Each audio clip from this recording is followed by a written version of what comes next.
Pezeşkiyan faktiki olaraq bugün millətin önündə bir müxalif lider obrazında falan da deyil. Amma onun Türk kəsimə verdiyi bir özgüvən var ki, bax o özgüvən güney içərisində həmin o milli hərəkatı irəlilədir. Tehranın mənə elə gəlir ki, qorxduğu nüans budur. Mən hətta burada o proses haqqında danışmaqdan qorxuram ki, Pezeşkiyanı çox ciddi hədəfə gətirərik. Yəni mən bunu tam səmimiyyətim və tam ciddiliyimlə deyirəm. Daim hədəfdədir, o kəfəni boynuna geymiş adamdır. Bununla rahat olmayın. O uşaq deyil, o bilir ki, nə işə əli qoyur, hansı daşın altına əli qoyur. Məsələ o deyil. Çox böyük bir missiya daşıyıcısıdır, bəli. Məsələ odur ki, Pezeşkiyan öz-özlüyündə İranda Azərbaycanlıların hansı gündə olduğunun göstəricisidir. İranı idarə edən, İranı təşkil edən bir xalq öz dilində danışa bilmir. Bir, hüquqları pozulur. İki, və bu xalq məcburdur daha az sayılı olan xalqın dilində danışaraq onun maraqlarının təmsilçisi kimi çıxış etsin.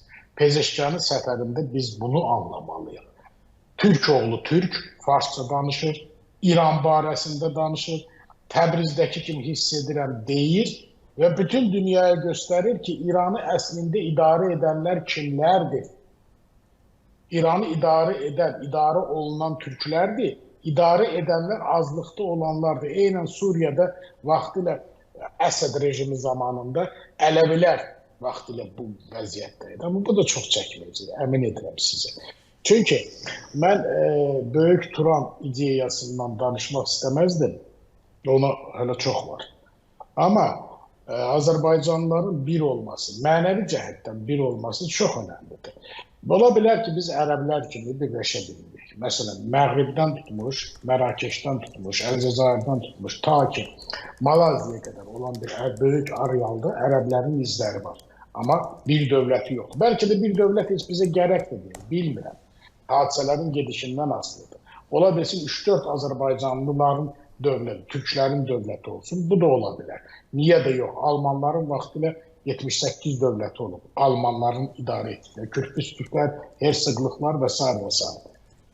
Məsələ budur ki, Pezeşkiyanın səfəri Azərbaycanın geosiyasi və geoiqtisadi model formatını daha da gücləndirdi.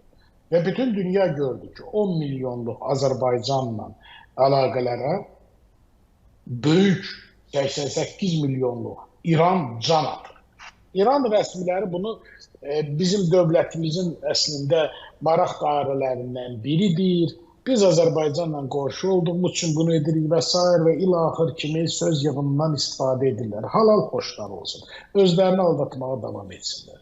Amma İranın içindəkilərlə çölündəkilər hər şeyi gördülər axı. Gördülər axı. Pezeşkiyan Türk oğlu Türk, fars dilində danışır, amma Türk olduğunu hər an, hər ləhzə, hər dəqiqə gözə çatdırır, nəzərə çatdırır və bunu bariz nümunəsi kimi biz Pezeşkiyanın şeir deməyini qoyun kənara. Bu üçüncü məsələdir. Əsas onun davranışıdır. Onun üzündəki səmimilikdir. O özünü, bilirsiniz, məsələn, siz ya mən Türkiyəyə gedəndə özümüzü necə rahat hiss edirik? Evimizdəki kimisi, həqiqətən. Evimizdəki kimi. Pezeşkiyan burada özünü evdəki kimi hiss edir. Və o komfortu yaşayırdı və onun həzzini yaşayırdı. Və o həzzi yaşayırdı, çünki evindədir Pezeşkiyan. Necə biz Təbrizə gedəndə evimizdəyik, necə Ərdəbildə, Urmuda, Marağada, Xoyda, Gilanda, Mərəddə və sadalamaq istəmədiyim yüzlərlə şəhərdə evimizdə, eşiyimizdəyik. Bayır-Bucaqda, Suriyada məsələn evimizdəyik. Və yaxud da İraqda biz Altın Köprüdə, Ləhicdə, Kərkükdə evimizdəyik. Elə Ərbilin özündə Türk qardaş bacılarımızın yaşadığı şəhərdir. Yetər ki, siz gedəsiniz, heç Kürt dilini bilməyinizə inanın mənə. Qazan deyib, ağdı, çömçə deyib, gəzib gəlir. Mən orada Türkçə danışmışım, mənə hamı başa düşür. Ərəb də başa düşür, Kürt də başa düşür. Türk dili ortaq bir dildir. İngilis dili kimi bütün bu arealda. Bunu hələ Lermontov demişdi və Mikhail Yuriyeviç. Və o haqlıydı.